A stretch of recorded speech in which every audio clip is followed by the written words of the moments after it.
1 লাখ টাকার মালিক 2,500 টাকা দিয়ে দিবেন, শতকরা 2.5 টাকা, 40 টাকার 1 টাকা। এটা জাকাত, এটা জাকাত। জাকাত যারা দেবে, আল্লাহ তার পরিবারের মধ্যে জাকাত যারা আদায় করবে, হজ যারা আদায় করবে, কোরবানি যারা করবে, এদের সম্পদ ওই পরিবারের মধ্যে টেকসই লাভ করবে। এই সম্পদ এই ফ্যামিলি ছেড়ে, এই পরিবার ছেড়ে সম্পদ সহজে যাবে না। আর দানাই ফানাই করে সম্পদের হক আদায় না করে হালালে হারামে মিলায় সম্পদের মালিক হলে নিজে থাকতে থাকতেই চলে যাবে, অথবা নিজের ছেলেরা জুয়া খেলে গাঁজা গুজা খায় সব উড়ায় দিবে। এই ফ্যামিলিতে সম্পদ থাকবে না। দোস্ত, জাকাত আদায় করে এবার 10,000 টাকা জাকাত আদায় করেন, আগামী বছর আল্লাহ 20,000 টাকা জাকাত আদায় করার তৌফিক দিবে।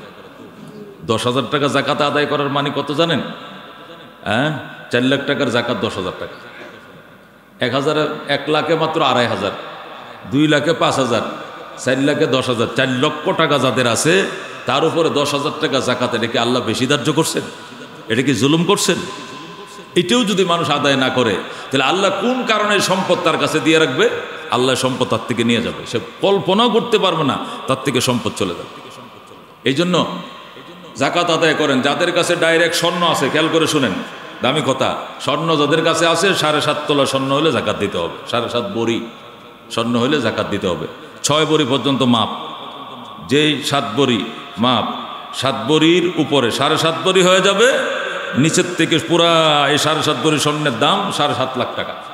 বর্তমান বাজারে নর্মালি ধরলেও 7.5 বড়ি স্বর্ণের দাম নর্মালি ধরলেও, একবার মজুরি বা কস্টিং বাদ দেওয়া ধরলেও 7.5 লাখ টাকা। এই 7.5 লাখ টাকা জাকাত 7 দোকানে 14, 14 3.5 কত, 15, 16, 17, 18, 20,000 টাকা জাকাত দিয়ে দিতে হবে।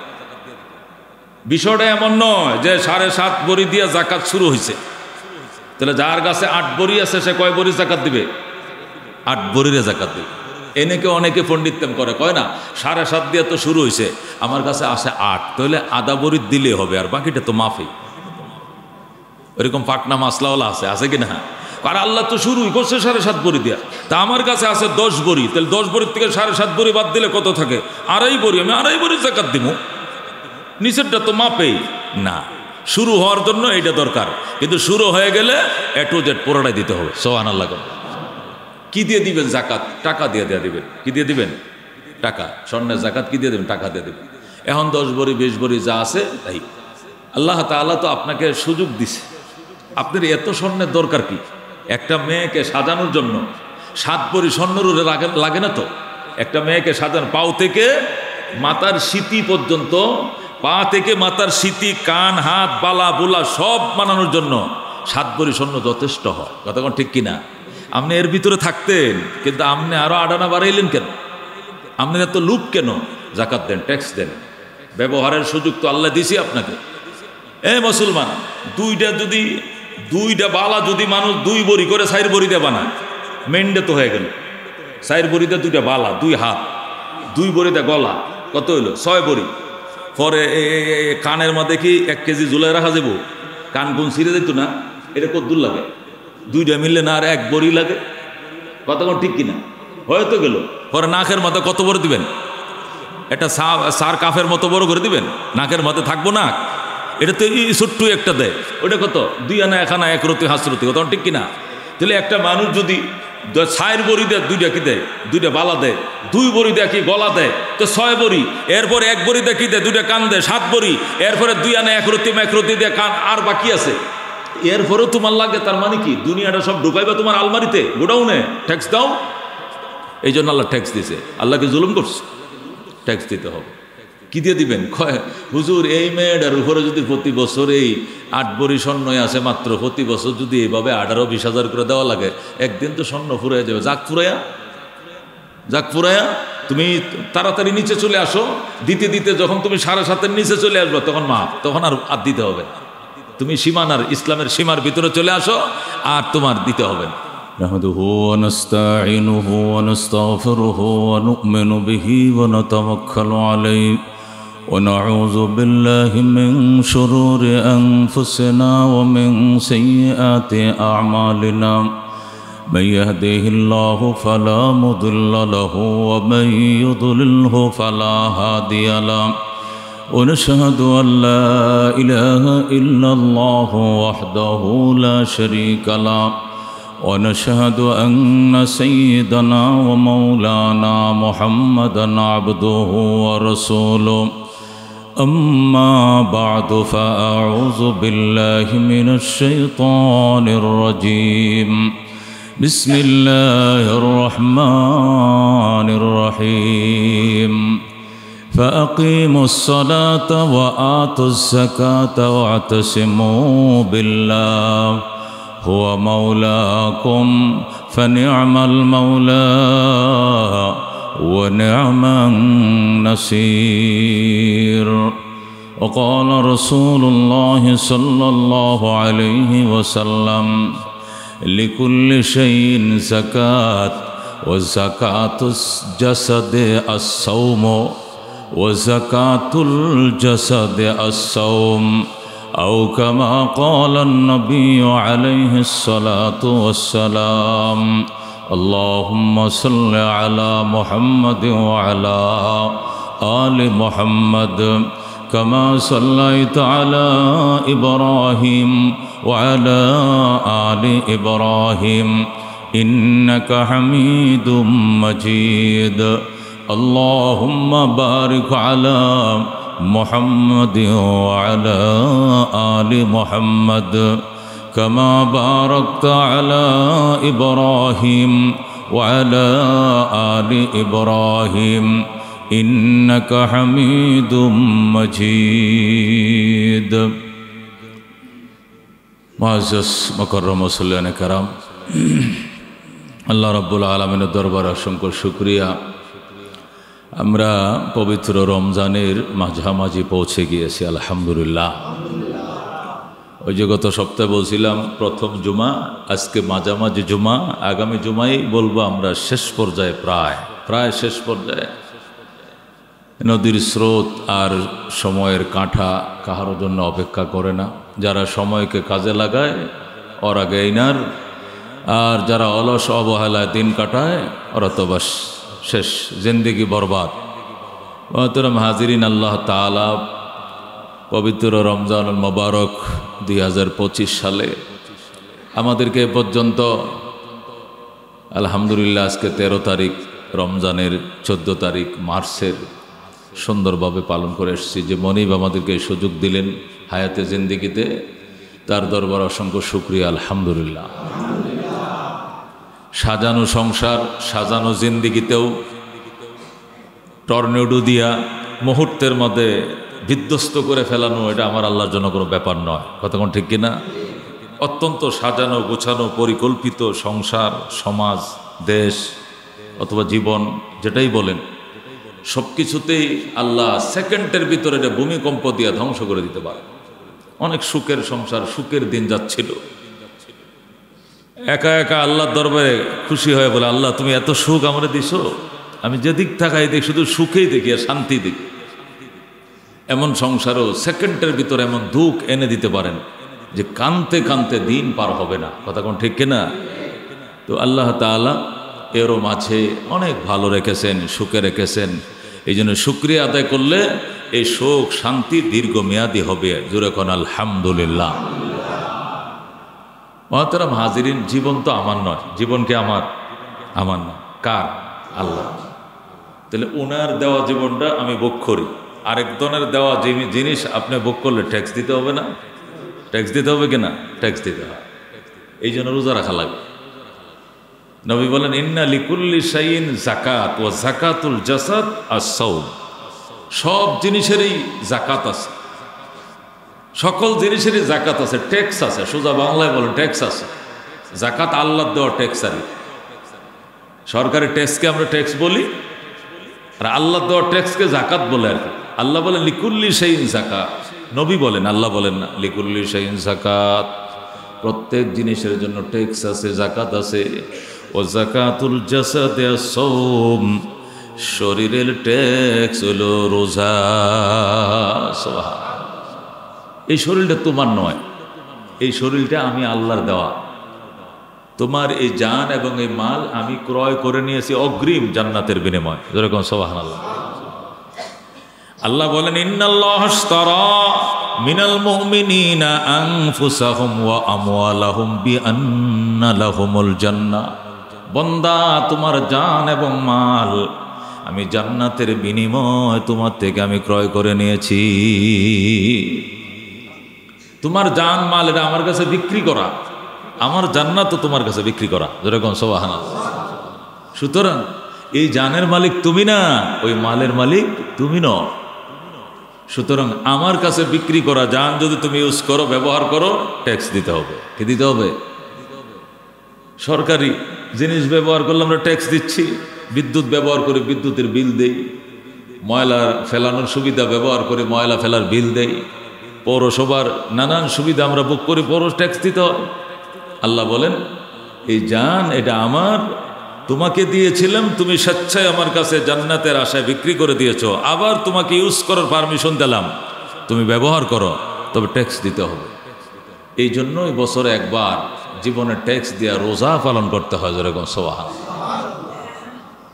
মাল আল্লাহর, ইন্নামা আমওয়ালুকুম ওয়া আওলাদুকুম, নিশ্চয়ই তোমাদের সন্তান এবং তোমাদের সম্পদ ফিতনাতুন, তোমাদের জন্য আমি আল্লাহর পক্ষ থেকে পরীক্ষা স্বরূপ।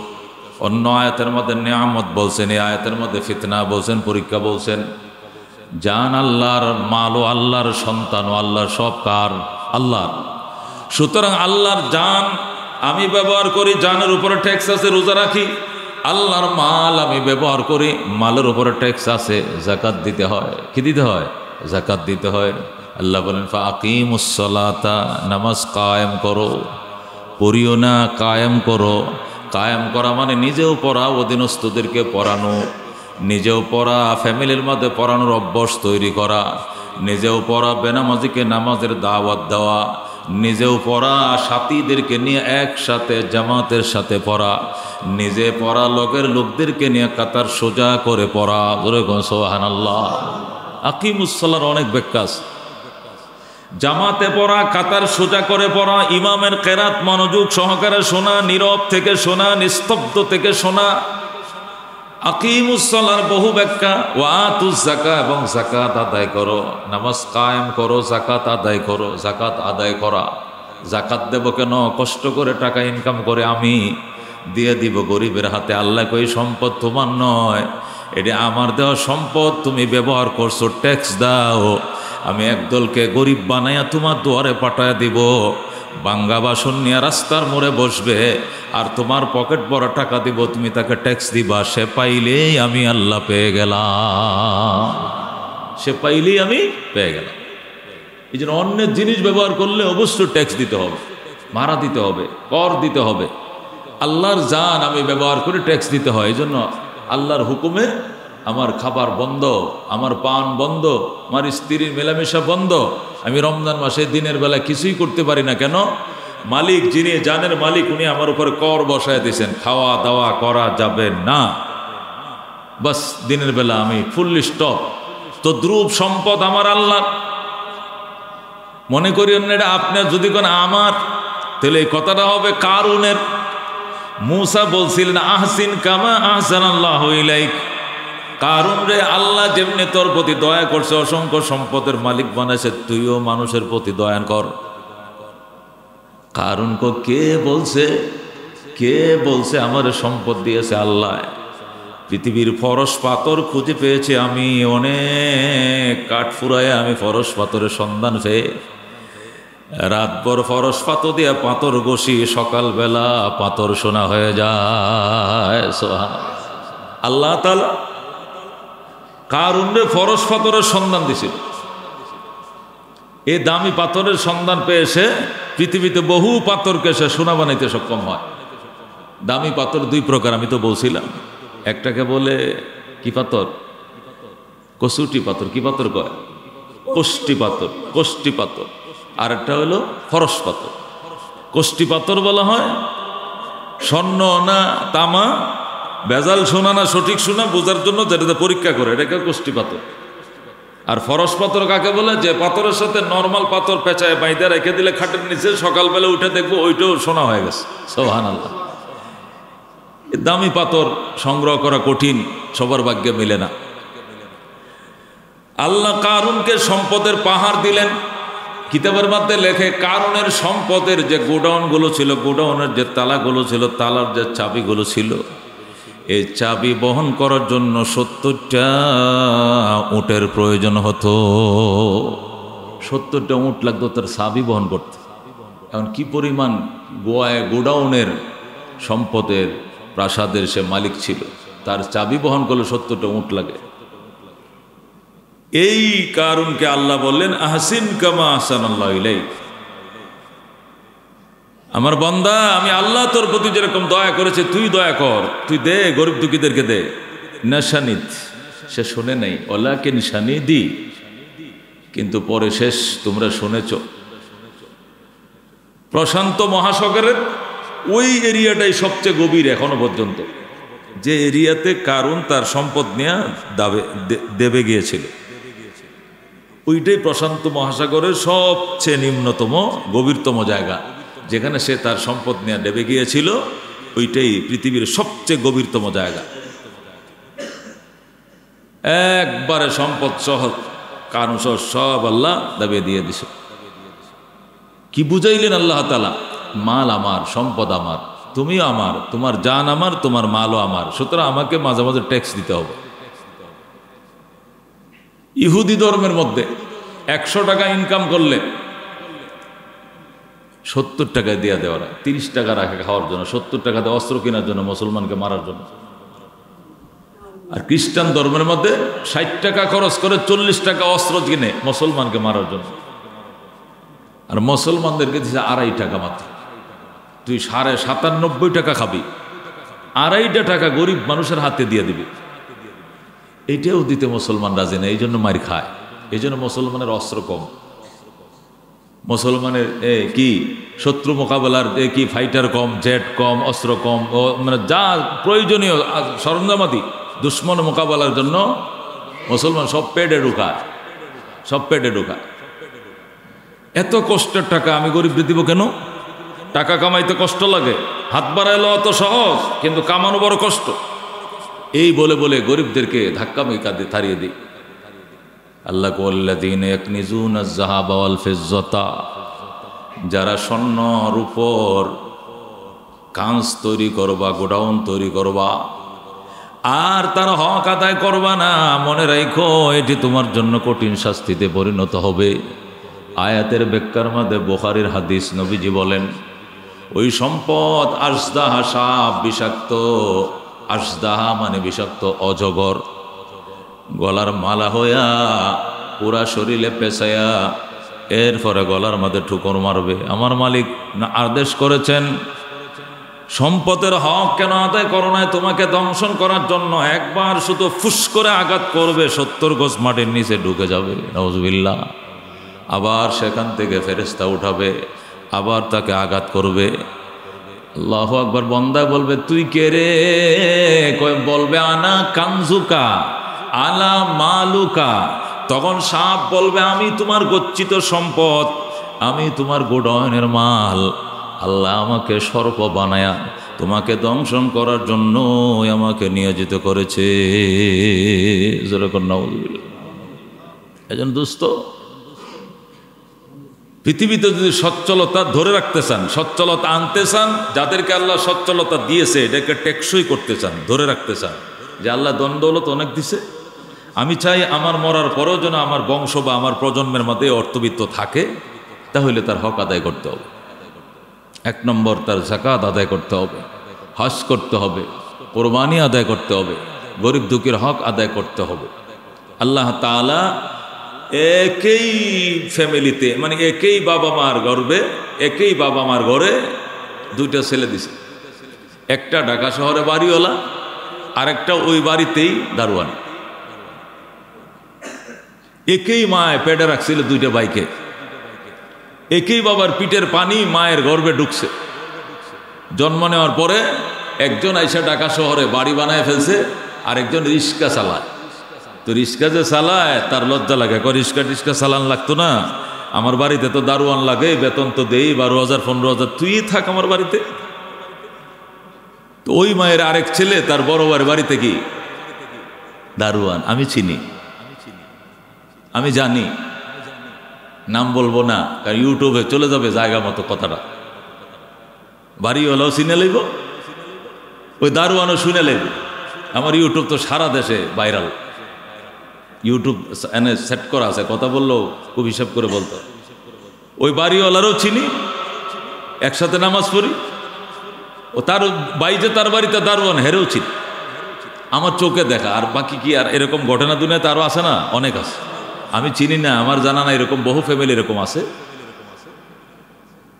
ওই ওর অপরাধ কি ছিল?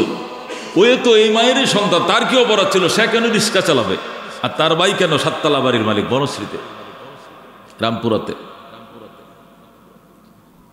আলহামদুলিমান কদ্দারা খায়রান ওয়া খাবালা ওয়া শুকরু লিমান সাওয়ারা হুসনান ওয়া জামালা লা জিদ্দা ওয়ালা নিদ্দা ওয়ালা হাদ্দা লিমাওলা আল আনা কামা কানা ওয়া লাম ইয়ালকা জাওয়ালা লা ক্বাবলা ওয়ালা বা'দা ওয়ালা ওয়াক্ত জামানা লা হাজিবা ওয়ালা মানিআ লিল্লাহি তাআলা লা তুশরিক বিল্লাহি ওয়ালা রাব্বা সিওয়াহু লা ওয়ালিদা ওয়ালা ওয়ালাদা ওয়ালা উম্মা লা খালা।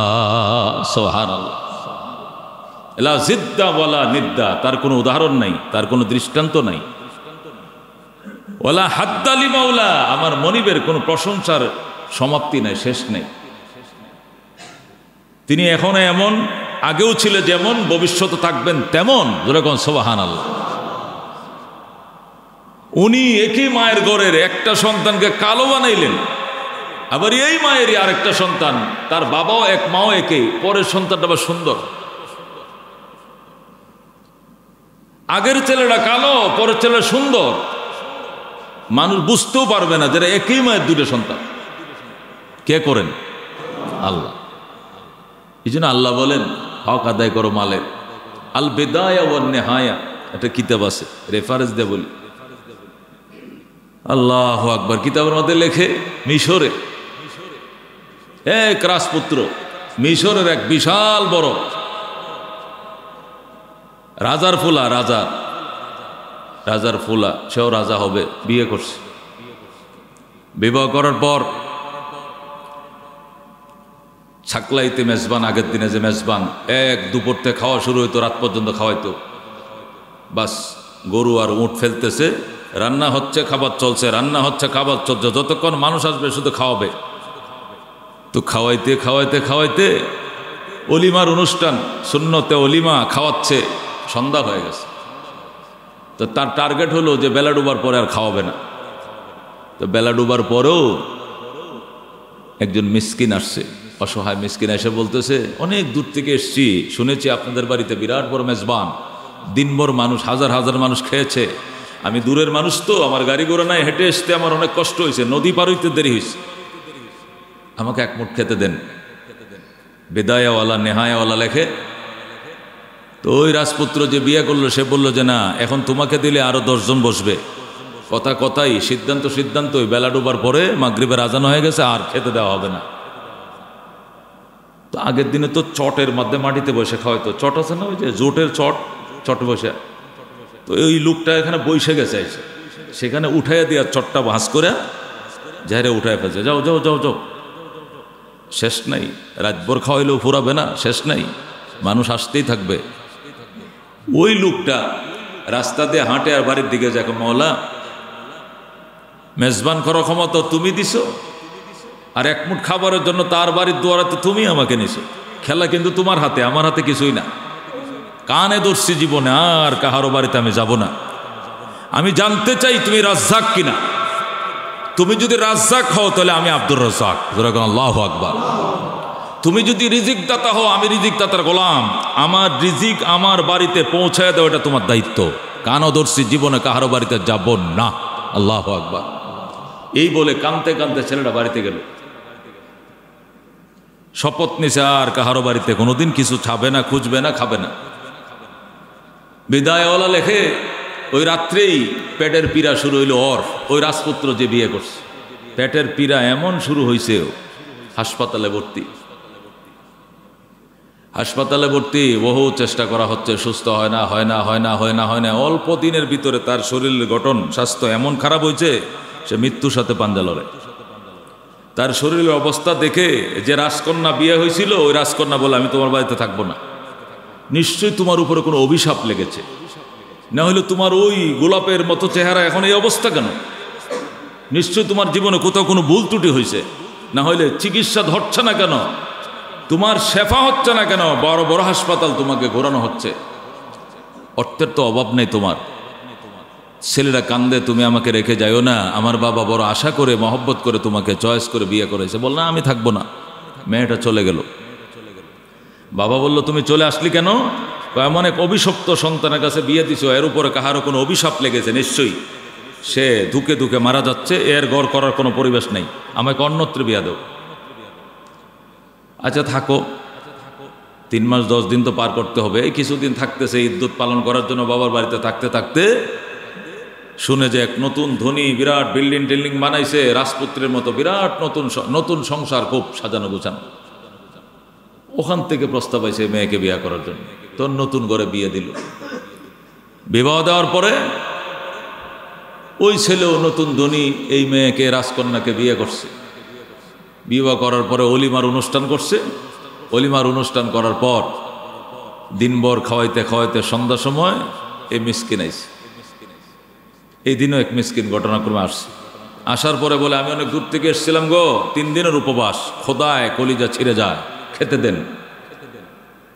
তো খাবার তো শেষ, মেজবানের অনুষ্ঠান শেষ, কিন্তু ছেলেটা বলতেছে যে আমার পক্ষ হতে আমার জন্য এবং আমার ওয়াইফের জন্য যে কিছু খাবার উঠায় রাখছিলাম ওইগুলো আপনাকে দিলাম, এছাড়া আমাদের আর ডেগে আর খাবারের কিছু নেই।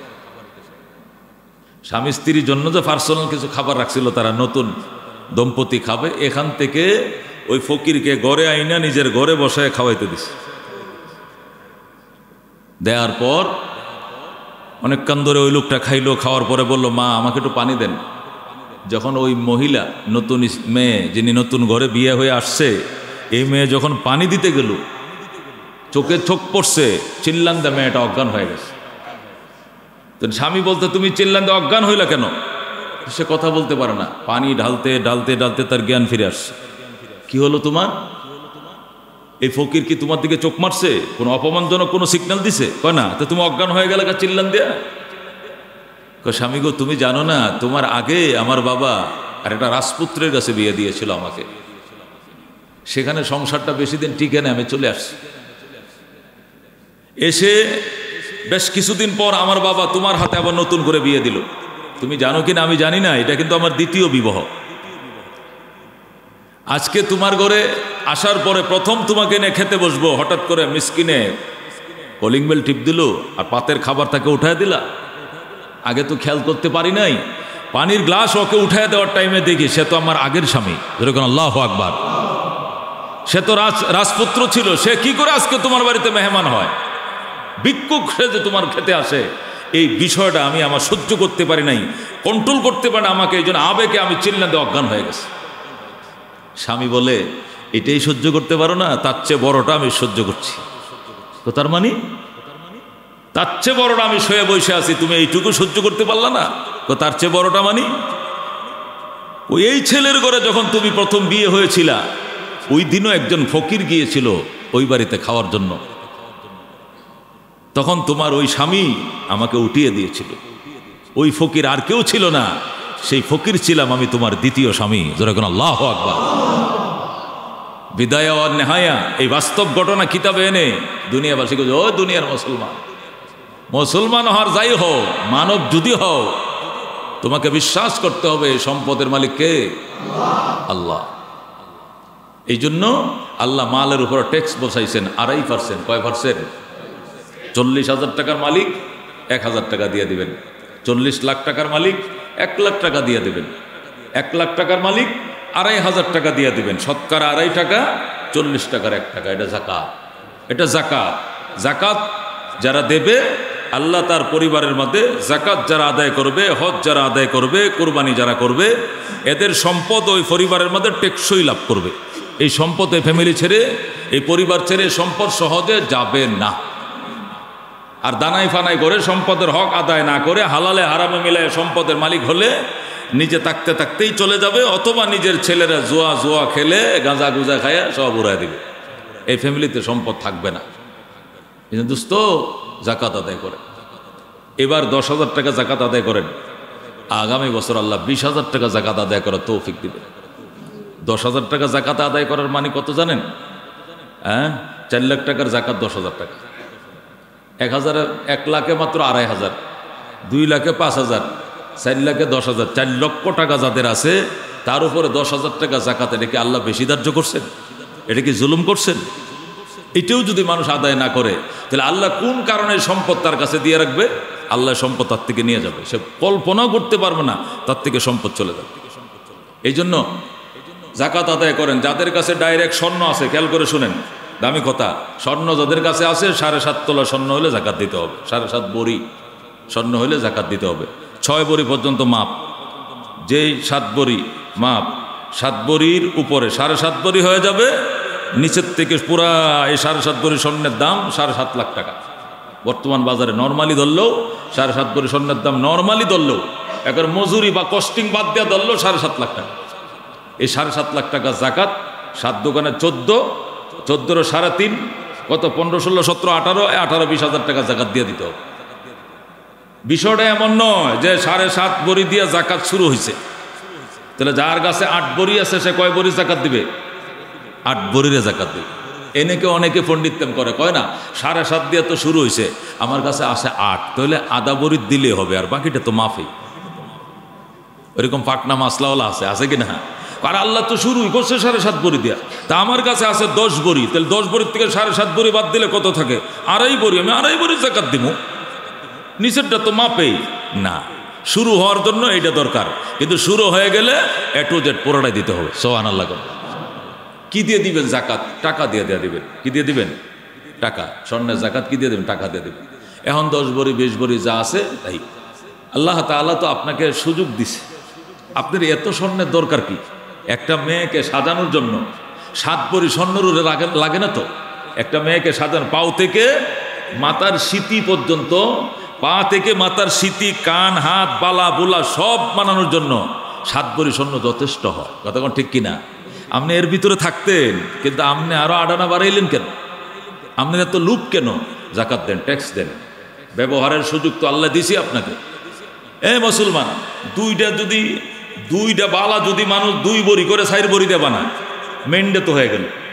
4 বড়িতে 2টা বালা, 2 হাত, 2 বড়িতে গলা, কত হইল? 6 বড়ি। পরে কানের মধ্যে কি 1 কেজি ঝুলাই রাখা যাবো? কান গুন ছিঁড়ে যেত না? এটা কত দূর লাগে? 2টা মিললে না আর 1 বড়ি লাগে? কতক্ষণ ঠিক কিনা? হয়তো গেল। পরে নাকের মধ্যে কত বড় দিবেন? এটা সার কাফের মতো বড় করে দিবেন, নাকের মধ্যে থাকবো না। এটা তো ছোট্ট একটা দেয়, ওটা কত? 2 আনা 1 আনা 1 রতি হাসরতি। কত ঠিক কিনা? তাহলে একটা মানুষ যদি 4 বড়ি দেয়, 2টা কি দেয়? 2টা বালা দেয়, 2 বড়ি দেয় কি গলা দেয়, তো 6 বড়ি। এরপরে 1 বড়ি দেয় কি দেয়? 2টা কান দেয়, 7 বড়ি। এরপরে 2 আনা 1 রতি দেয় কান, আর বাকি আছে। এরপরেও তোমার লাগে, তার মানে কি? দুনিয়াটা সব ঢুকাইবা তোমার আলমারিতে, গোডাউনে। ট্যাক্স দাও। এই জন্য আল্লাহ ট্যাক্স দিছে। আল্লাহকে জুলুম করছে, ট্যাক্স দিতে হবে। কি দিয়ে দিবেন? হুজুর, এই মেয়েটার উপরে যদি প্রতি বছর এই 8 বড়ি স্বর্ণই আসে মাত্র, প্রতি বছর যদি এইভাবে 18-20 হাজার করে দেওয়া লাগে, একদিন তো স্বর্ণ ফুরাইয়া যাবে। যাক ফুরাইয়া তুমি তাড়াতাড়ি নিচে চলে আসো।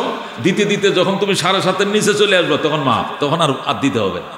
তুমি সীমানার, ইসলামের সীমার ভিতরে চলে আসো, আর তোমার দিতে হবে না। যারা 8-10 বড়ি স্বর্ণ খাটায়, এদের ঘরে আয় ইনকাম আছে, আল্লাহ জানে। এদের ঘরে অনেক ইনকাম আছে। ওরা 18-20 হাজার টাকা জাকাত দিতে তার সমস্যা হবে না, আল্লাহ জানে। জাকাত দিয়ে দিই। গতকালকে ঘোষণা করা হয়েছে, মুফতি আব্দুল মালেক সাহেব, বাইতুল মোকাররমের খতিব, বাংলাদেশের বড় মাপের আলেম। ওর মতো আলেম দ্বিতীয় আরেকটা আছে কিনা জানা নাই। এত বড় মাপের আলেম, মহাক্কিক আলেম, বলছেন 105 টাকা। কয় টাকা? 105 থেকে 10 টাকার মধ্যে দিয়ে দিবেন। 105 টাকার থেকে কত? 10 টাকা। 1.25 সের আটা। পয়সার আটা? 1.25 সের আটা, 1.25 সের চাউল। তাহলে মোটামুটি এই হিসাবটা আপনারা করতে পারেন যে আটার কেজি কত করে এখন? এই ব্যাপারীরা নাই, কেউ দোকানদার নাই, আটা কত করে কেজি বেচেন? 70 টাকা যদি হয়, 70 দোকানে কত? 140, 140 থেকে 200 থেকে আরও 250 গ্রাম বাদ দেন, এরকমই গ্রামে আর শহরে মিলাইয়া একটা অ্যাভারেজ করে 110 থেকে 15 টাকার মধ্যে দিলেই ফেতরা আদায় হয়ে যাবে। ফেতরা দিয়ে দিবেন। ফেতরা যদি চাউল দিয়ে দিতে পারেন ভালো, আটা দিয়ে দিতে পারেন ভালো, যেহেতু চাউল দিয়ে আটা দিয়ে নির্ধারণ করা হয়েছে, এটা চাউল আটা সরাসরি দিতে পারলে ভালো। যদি দেওয়া না যায় বা নিতে চায় না, তাহলে টাকা দিয়েও আদায় করা যাবে। জাকাতও টাকা দিয়ে দিবেন। এই যে জাকাত শাড়ি দিয়ে দেওয়া হয়, জাকাত কিতা লুঙ্গিতে দেওয়া হয়, লাইনে দাঁড় করাইয়া, জাকাত 175 টাকা একটা শাড়ি কি করে আনছে? ওই কারখানার থেকে অর্ডার দিয়ে, নরসিংদীর থেকে কম দামে শাড়ি অর্ডার দিয়ে বানায় আনছে, পাইকারি 175 টাকা পড়ছে, বাজারে হয়তো 250 টাকা পাওয়া যায়। এইটার জন্য 3 দিন আগের থেকে মহিলা লাইন ধরে বসেছে। তা আমি গত বছর একটারে কইছি, আমাকে বন্ধু মেয়ে আমার বাসার পাশে এক লোক আছে, এই কিতা কয় ইয়েতে বাড়ি, বিক্রমপুরে বাড়ি, ধনী মানুষ, উনি 200-400 শাড়ি দেয়। ও মা, হের বাসার সামনে 3 দিন আগের তে লাইন। তা আমি অলসের করে অলস 3 দিন যদি মানুষের বদলাও দিতে, তুই 1200 টাকা কামাই করতে, তুই 160 টাকা শাড়ির লেগে 3 দিন বইরিস, অলসের করে অলস, ও কমিন কম যাক। 3টা দিন যে তুই বইরিস, তুই ভিক্ষাও করতে, তাও তো 3 ভাষা 1500 টাকা কামাইতে। তুই 175 টাকা শাড়ির জন্য 3 দিন ধরে বইরিস না? সার দেন, সার দেন। সারে কালকে দিব। মনে করে হেরা চলে গেলে আবার দিয়া লাইনে লুকায় লুকায়, এই জন্য 3 দিন আগের থেকে এসে বাড়ি ধরছে, এই বাড়ির গেট লইছে এসে। 3 দিন আগের থেকে বাড়ির গেট লইছে। তুই যে 3 দিনে যদি ভিক্ষাও করতে মহল্লা তো তুই 3 দিনে 3 পাঁচা 1500 টাকা কামাইতে, এটি বাদ দিয়ে সে 175 টাকা শাড়ির জন্য বসে রয়েছে। এটি আবার কি করে? এটা একটা বললাম আর কি, সারা দেশে অবস্থা আছে, অনেক কোম্পানিওয়ালারা আছে, শাড়ি দেয়া, লুঙ্গি দেয়া, এই দেয়া, ওই দেয়া, জাকাত দেয়। এটি জাকাতের 1 নম্বর পর্যায়ের জাকাত আদায় হবে না। 1 নম্বর পর্যায়ের জাকাত হলো টাকা দিয়া মুট করে দেওয়া, মুট করে ধরা লয়ে যাও। কাদেরকে দিবেন? আতিসাইল ওয়াল মাহরুম। আল্লাহ বলছেন যারা চায় তাদেরকেও দিবা, যারা মাহরুম তাদেরকেও দিবা। মাহরুম মানে কি? যারা বঞ্চিত। বঞ্চিত কারা? বংশীয় মানুষ, খানদানি মানুষ। একসময় অনেক সয় সম্পদ ছিল, কিন্তু কোনো কারণে আল্লাহ তাআলা অসহায় বানায় ফেলছেন, ব্যবসায় মাইর খাইছে, দেউলিয়া হয়ে গেছে, কইতেও পারে না, সইতেও পারে না, ঘরে ভাত নাই, কিন্তু চাইলে লজ্জা লাগে। বংশীয় মানুষ তো, আপনার জানা আছে এই লোকটা খুব দুর্দিন যাচ্ছে, একে খুঁজে খুঁজে দিয়ে দিবেন, একে বলা হয় মাহরুম। আল্লাহ বলেন আতিসাইল ওয়াল মাহরুম, सवाल करने वाला को भी दो और सवाल से जो महरूम होते उसे भी दो। যে তোমাকে চায় তাকেও দিবা। যে মান, ইজ্জত, খানদান, জাত ইত্যাদির কারণে চাইতে পারে না, এক সময় তো তার বাপদাদারা অনেক ধনী ছিল, কিন্তু এরা এখন গরিব হয়ে গেছে, এদেরকে দাও, খুঁজে খুঁজে দাও। ব্যবহারের জিনিস কোনো জাকাত দিতে হবে না। বড় বড় ড্যাগ আছে, পাতিল আছে, এক একটা পাতিল 7,000, 12,000, 15,000 টাকা দামের। কম্পিউটার আছে একটা 1 লাখ টাকা দামের। মোটরসাইকেল আছে একটা ব্যবহার করেন 2 লাখ টাকা দামের। প্রাইভেট কার একটা আছে, একটা হেলিকপ্টার আছে প্রাইভেট, ওইটারও জাকাত দিতে হবে না যদি ব্যবহারের হয়। আর ব্যবহারের ছাড়া যদি রিক্সাও হয়, 10টা রিক্সা বানায় একটা দোকানে উড়ায় রাখছেন, এখানে রিক্সা বিক্রি করা হয়, বিক্রির জন্য রাখছেন 10টা রিক্সা। একটা রিক্সা 70,000 টাকা করে বানাইছেন, বানায় 10টা রিক্সা বানায় একটা ঘর ভাড়া নিয়ে এখান থেকে রিক্সা সেল দেন, আপনি বিক্রি করেন, এটি জাকাত দিতে হবে, কারণ এটা ব্যবসার জন্য। আর একটা 1 কোটি টাকা দিয়ে একটা গাড়ি কিনছে ব্যবহারের জন্য, ওইটা জাকাত দিতে হবে না, কিন্তু রিক্সাটি জাকাত দিতে হবে, কারণ ওইটা ব্যবসার জন্য, ওইটা ইস্তেমালের জন্য, ব্যবহারের জন্য। ব্যবহারের জন্য একটা হেলিকপ্টারও থাকে, জাকাত দিতে হবে। ব্যবসায়ী মালে জাকাত দিবেন। আপনি একটা ফার্মেসি আছে, ফার্মেসিতে 5 লক্ষ টাকার ওষুধ আছে, আবার আপনি যে ওই কোন থেকে ওষুধ আনেন, ওখানেও আবার কিছু বাকি সাকি আছে, মহাজনের বাকি বাদ দিয়া আপনার দোকানে যা আছে এটা 1 বছর হিসাব করে যা আসে 1 লাখ টাকায় 2,500 টাকা করে জাকাত দিয়ে দিবেন। দেখবেন আপনার দোকানে বেচা কিনে আল্লাহ ভালো দিবে, এর দ্বারা আল্লাহ বারকাতই আলাদা দিবে। জাকাত দিয়ে দিবেন। মুদির দোকানে জাকাত দিয়ে দিবেন, পানের দোকানে জাকাত দিয়ে দিবেন। সরাসরি স্বর্ণ থাকলে 7.5 ভরি স্বর্ণের উপর জাকাত, সরাসরি রূপা থাকলে 52.5 তোলা রূপার উপরে জাকাত। যাদের সোনা নাই, রূপা নাই, এমনি ব্যবসা বাণিজ্য বিজনেস আছে, ওরা কি করবে? ওই রূপার নেশাবের সাথে মিলাবে। রূপার নেশাব কত? 52.5 তোলা। 52.5 তোলা রূপার দাম বর্তমান বাজারে 52,500। 1000 টাকা বড়ি। রূপা কত করে বড়ি? 1000 টাকা বড়ি। তাহলে 52,500 টাকার টাকা ক্যাশ যাদের আছে ব্যাংকে, আলমারিতে যাদের 52,500 টাকা আছে, অথবা ডিপোজিট করা আছে, অথবা ব্যাংকে জমা আছে, বুঝেন না, অথবা আপনার ব্যবসায়ী কোথাও বিনিয়োগে আছে, বাস 52,000 থেকে জাকাত শুরু হয়ে যাবে। মালের জাকাতটা রূপার নেশাবতে হিসাব করতে হবে, আর স্বর্ণের হিসাবটা সরাসরি স্বর্ণতে হিসাব করতে হবে, সরাসরি রূপাটা সরাসরি রূপাতে হিসাব করতে হবে। আর মাল দৌলত, ব্যবসায়ী, বিজনেস, অন্যান্য মালামালের হিসাবগুলো রূপার নেশাবতে হিসাব করতে হবে। রূপা হলো 52,500 টাকা হইলেই রূপার নেশাব। সুতরাং 52,500 টাকার সম্পদ আপনার কাছে থাকলে জাকাত দিতে হবে, জাকাত দিয়ে দিবেন। জাকাত টাকা দিয়ে দেওয়া উত্তম। আপনার কাছে একজনে 500 টাকা পায়, 500 টাকা যখন নিতে আইছে তখন আপনি কি করছেন? 500 টাকা একটা তরমুজ কিনে দিয়েছেন, আদায় হইবনি। একজনে আপনার কাছে 500 টাকা পায়, আইসে বেটা ফ্যাটের খোদা, ভাই আমার টাকাটা দেন, ভাই টাকাটা দেন, গরিব মানুষ আইসি। কি কই 500? তরমুজওয়ালা, এটা কত? 500। এটা তরমুজ দিয়ে দে। এটা জাকাত আদায় হবে না, এটার দ্বারা করজ আদায় হবে না। কেন? সে তো টাকা পায়, আপনি তরমুজ দিলেন কেন? টাকাই দেওয়া উচিত ছিল। হ্যাঁ, যদি উনি বলে টাকাটা নিয়ে আমি তরমুজই কিনতাম, এই জন্য তরমুজ দিলে হয়, আমি মান্য নিলাম, তাহলে আবার আদায় হয়ে যাবে। যদি পাওনাদার বলে, এই ভাই 500 টাকাতে কি করবে, রোজার দিনে ইফতারের আগে দেয়, সেদিন 500 টাকার লেগে পাইছে, হালিম কিনতে পাইছি। আপনি যে গত মাসে 500 টাকা নিয়েছিলেন না, টাকাটা দেন, আমি হালিম কিনতে আসি। তাহলে আসেন, হালিমের দোকানে নিয়ে 500 টাকাটা পাতিল ধরাই দিয়েছে, কয় ধরেন, হয়ে যাবে। কি কিনতে আসেন? তরমুজ কিনতে আসি, তাহলে তরমুজ কিনে দিলে 500 টাকা আদায় হয়ে যাবে। আর এমনি জিজ্ঞাসা না করে দিলে হবে না। ঠিক তো দ্রুপ জাকাতের ক্ষেত্রে, ওরে বাবা, জাকাতের টাকা দিবেন, টাকা দিয়ে হ্যাঁ তুমি ইফতারি কিনতে পারে, অন্যের ঋণ শোধ করতে পারে, অন্যের পাওনা তো সে দিতে পারে। আপনি দিয়ে দিয়েছেন লুঙ্গি একটা ধরাই দিয়েছেন, আপনি শাড়ি একটা ধরাই দিয়েছেন, এত শাড়ি আছে, তার তো লুঙ্গি আছে, তার টাকার দরকার। এই টাকাটা, জাকাতের টাকাটা নিয়ে আরেকজনের পাওনা পরিশোধ করবে, হইতেও তো পারে, কথা কোন ঠিক কিনা? এই জন্য টাকা দেওয়া আদায় করা উত্তম। ওইটা দিলে কোনো মতে আদায় হবে, ফোকায়ে কেরাম নিষেধ করে না।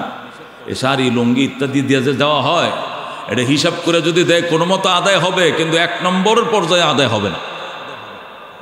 এই বিষয়গুলো আপনারা খুব খেয়াল করবেন। যাদের গাড়ি আছে রোডে, যাদের গাড়ি আছে কি আছে রোডে, তোরাক গাড়ি আছে, আমার 2টা বাস আছে, আমার 6 নম্বর গাড়ি আছে, আমার কি আছে রাইদা আছে, বা রোডে যে যারা সার্ভিসে গাড়ি আছে, এদের জাকাতের সিস্টেমটা কি? এদের ওরা যে ইনকাম করে, ইনকামের উপরেও জাকাত আসবে। ইনকামের উপরে কি আসবে? জাকাত আসবে। জাকাত দিতে হবে। দানের জমি আছে গ্রাম দেশে, আমার 5 বিঘা সম্পত্তি আছে বাড়িতে, এই যে জাকাত দিতে হবে না। এটা যদি বিক্রি করো, বিক্রি করার পরে যদি নেশাব বরাবর হয়, 1 বছর অতিবাহিত হলে জাকাত দিতে হবে, নতুবা এগুলো জাকাত দিতে হবে না। সরকারি যে এগুলো আছে কর্ট ট্যাক্স, ওইগুলো দিলেই চলবে। এই বিষয়গুলো আমরা ইনশাআল্লাহ ভালো করে জেনে নেব। আল্লাহ তাআলা আমাদেরকে আমল করার তৌফিক দান করে যেরকম। আমি জাকাত বছরে যে কোনো দিন আদায় করা যায়, তারপরেও মানুষ রমজান মাসে জাকাতটা নিয়ে প্রিপারেশন নেয়। কেন? যে জাকাত আদায় হলো 1/70 পাইলাম, কথা কোন ঠিক কিনা? জাকাত কিন্তু রমজান মাসের জন্য নয়, রোজা রমজান মাসের জন্য বাধ্যতামূলক, এতেকাফ রমজান মাসের জন্য, তারাবি রমজানের জন্য, কথা বুঝছেন নি? ফেতরা রমজান মাসে, তারাবি রমজান মাসে, লাইলাতুল কদর রমজান মাসে, কিন্তু জাকাত রমজান মাসে। আর জাকাত বছরের যে কোনো সময় আদায় করলে হয়। এমন যদি হয় যে আপনি আগেও দিছেন, ওটা লিখে রাখছেন, হিসাবটা রমজান মাসে করেন, কিন্তু ডিসেম্বরও কিছু দিয়ে রাখছেন, মার্চেও কিছু দিছিলেন, এরপরে ফেব্রুয়ারিতে কিছু দেওয়া আছে, গত জুন জুলাইয়ে একটা আত্মীয়ের মধ্যে অনেক গরিব ছিল, অপারেশন ছিল, ওখানে 10,000 টাকা দেওয়া লাগছে, আমার পক্ষে এমনি দেওয়া সম্ভব নয়, অত ইনকাম আমার নাই, আমি তো জাকাত বাধ্য হয়ে আল্লাহর হুকুম ফরজ হিসাবে দেই, ওইটার মধ্যে এন্ট্রি করে নিতে পারবেন, ওইটা এন্ট্রি করে নিতে পারবেন। জাকাত ওভারও দিয়ে দেওয়া যায়, পরবর্তী নেশাবের সাথে এটা অ্যাডজাস্ট করে নিলে হবে। ওভার মানে অতিরিক্ত জাকাতও। এবছর আমার জাকাতে এসে 1 লাখ, কিন্তু এত লোক আমার চাপ দিছে যে আমাকে 1.5 লাখ টাকা দিতে হয়েছে, মানে এছাড়া আমি লোক বিদায় করতে পারতাছি না। এই 50,000 টাকা আগামী বছরের নেশাব থেকে আপনি কর্তন করে ফেলতে পারবেন, অগ্রিম দিয়ে দিতে পারবেন। জাকাত আগে দেওয়ার মতো অভ্যাস আপনার ছিল না, বুঝ ছিল না, আপনি জাকাত দিতেন না, এটা ট্যাক্স ছাড়া, এটার জরিমানা ছাড়া এখন জাকাত দিয়ে দিলেও আদায় হয়ে যাবে। আপনার কাছে 10 লাখ টাকা 10 বছর ধরেই আপনার ব্যবসা প্রতিষ্ঠানে আছে, কিন্তু এই বছর থেকে আপনি জাকাত দেওয়া শুরু করছেন, গত 9 বছর দেন নাই, গত 9 বছরটা ভর্তুকি ছাড়া দিয়ে দিলে হবে। সরকারি ট্যাক্স কিন্তু 9 বছর না দিলে ভর্তুকি সহ দিতে হবে। কতক্ষণ ঠিক কিনা? কিন্তু আল্লাহ তাআলা যাকাতের উপরে জুলুম করেন নাই, বলছে তোমার বুঝ ছিল না, তুমি যাকাত দাও না, এখন বুঝে আসছে তুমি যাকাত দিয়া দাও, ভর্তুকি দিতে হবে না, ওই শতকরা 2.5 টাকা দিলেই চলবে। যেরকম সুবহান। এই জন্য দোস্ত আল্লাহ তাআলা সম্পদের যাকাত আদায় করেন। আমরা তো আলেম ওলামা মানুষ, স্বল্প ইনকাম করে আল্লাহ চালায়, কিন্তু শুরু করছিলাম যাকাত, আল্লাহ তো বরকত দিচ্ছে। শুরু করছিলাম, আল্লাহ আপনারাও শুরু করেন, দেওয়া শুরু করেন। আল্লাহ দেখেন কি বরকতটা আল্লাহ তাআলা দেয়, কি বরকতটা আল্লাহ তাআলা দেয়। আল্লাহ রাব্বুল আলামিন বলছেন আমার ওয়াদা আছে, 1 টাকা দিবা 10 টাকা নিয়ে তোমার ঘরে ফিরবে, 10 টাকা দিবা, এই 10টা টাকা তোমাকে 100 টাকা নিয়ে তোমার ঘরে ফিরবে, 100 টাকা দিবা, ওই 100 টাকা তোমার ঘরে 1000 টাকা হয়ে ফিরবে, 1000 টাকা দিবা, 1000 টাকা তোমার ঘরে 1 লক্ষ টাকা হয়ে ফিরবে। যেরকম সুবহানাল্লাহ। পালা গুগু দিয়া জঙ্গলি গুগু শিকার করা লাগে মিয়া। দেখছেন না গুগু শিকারীরা কি করে? এ বক শিকারীরা, পাখি শিকারীরা একটা পালা পাখি এমনি এটার মধ্যে পায়ের মধ্যে রশিদে বান্ধা নাচাইতে থাকে, এমন করে। তো অন্য পাখিরা আইসা করে কিরি এটা এমন নাচে কা, পরে ওইটি এসে বসে, ওইটা যুদ্ধ লাগে, পরে কপ করে ধরে লাগে। পালা পাখি দিয়া জঙ্গলি পাখি শিকার করা লাগে, পালা টাকা দিয়া জঙ্গলি টাকা আনা লাগে। যেরকম আল্লাহু আকবার। আল্লাহ দরবারে 10 টাকা দাও, এই টাকায় 10 টাকা তোমার ঘরে 100 টাকা নিয়ে চলে আসবে। 100 টাকা দাও, 1000 টাকা নিয়ে ফিরবে, 1000 টাকা দাও, 1 লক্ষ টাকা নিয়ে ফিরবে। যেরকম সুবহানাল্লাহ।